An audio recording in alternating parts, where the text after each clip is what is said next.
Kita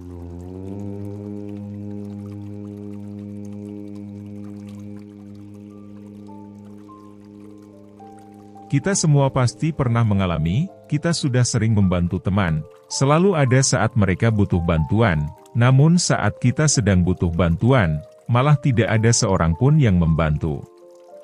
Bahkan, karena kebaikan kita, terkadang kita dimanfaatkan secara tidak wajar. Ini adalah hal yang banyak terjadi di antara kita semua. Kita sudah berbuat baik, tapi kita tidak bahagia. Disinilah kita perlu sebuah keseimbangan antara kebaikan dan ketegasan.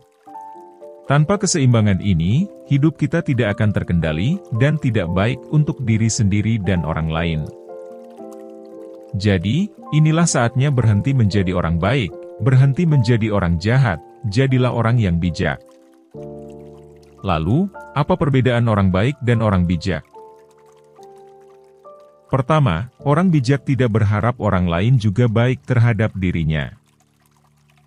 Seringkali kita melakukan perbuatan baik, karena berharap kebaikan kita akan dibalas.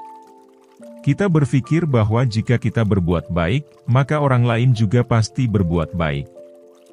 Tapi, saat orang lain tidak menunjukkan sikap yang baik kepada kita, kita menjadi kecewa. Orang bijak tidak mempunyai harapan bahwa kebaikannya akan dibalas oleh orang lain. Saat kita selesai berbuat baik, segera lupakan itu. Kebaikan kita menunjukkan siapa diri kita, bagaimana orang lain membalasnya, menunjukkan siapa diri mereka. Jadi, berhenti berharap orang lain menjadi baik kepada kita. Kita berbuat baik, karena kita bahagia melakukannya. Kedua, orang bijak tahu kapan harus mengatakan tidak. Kebaikan seringkali diidentikan dengan kata iya. Seolah, menolak permintaan orang lain adalah sebuah kesalahan. Inilah yang sering terjadi kepada orang-orang yang tidak enak hati, dan tidak sadar jika mereka sedang dimanfaatkan. Bahkan, seringkali kita mengabaikan kebahagiaan kita sendiri, hanya karena tidak enak untuk menolak permintaan orang lain. Kita perlu belajar sebuah ketegasan, bahwa tidak semua permintaan harus diiyakan. Ada saat-saat kita perlu untuk mengatakan tidak. Demi kebaikan kita dan demi kebaikan orang itu juga.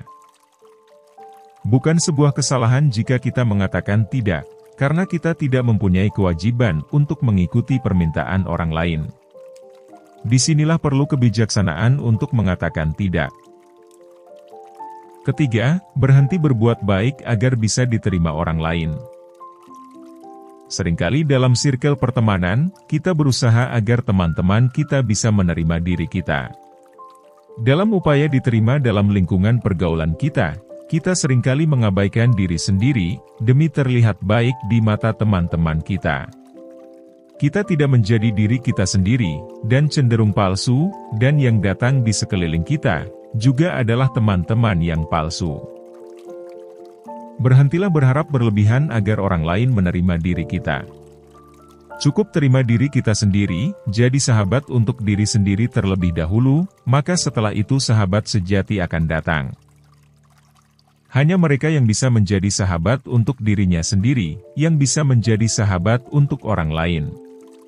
Fokuslah menjadi versi terbaik dari diri kita, dan sahabat sejati akan datang. Keempat, gunakan kepekaan kita saat berhubungan dengan orang lain. Orang yang bijak akan lebih banyak diam dan memperhatikan situasi dan sikap orang lain. Dari situ, kita sudah bisa merasakan apakah seseorang memang benar-benar membutuhkan bantuan, atau hanya memang berniat memanfaatkan dan tidak mau berusaha untuk kebaikannya sendiri. Kita perlu mengatakan tidak, untuk menjaga diri dari orang-orang yang ingin memanfaatkan kita. Misalnya, jika kita seorang wanita, melewati sebuah jalan yang penuh dengan orang-orang mabuk, bersikap baik dan ramah justru bisa membuat kita berada dalam kondisi yang buruk. Dalam situasi seperti ini, terlihat cuek dan acuh tak acuh adalah sebuah keputusan yang bijak. Selalu gunakan kebijaksanaan kita dalam menghadapi situasi dan orang yang berbeda. Jadi, berhentilah menjadi orang baik, berhentilah menjadi orang jahat, dan jadilah orang yang bijak. Seimbang antara kebaikan dan ketegasan.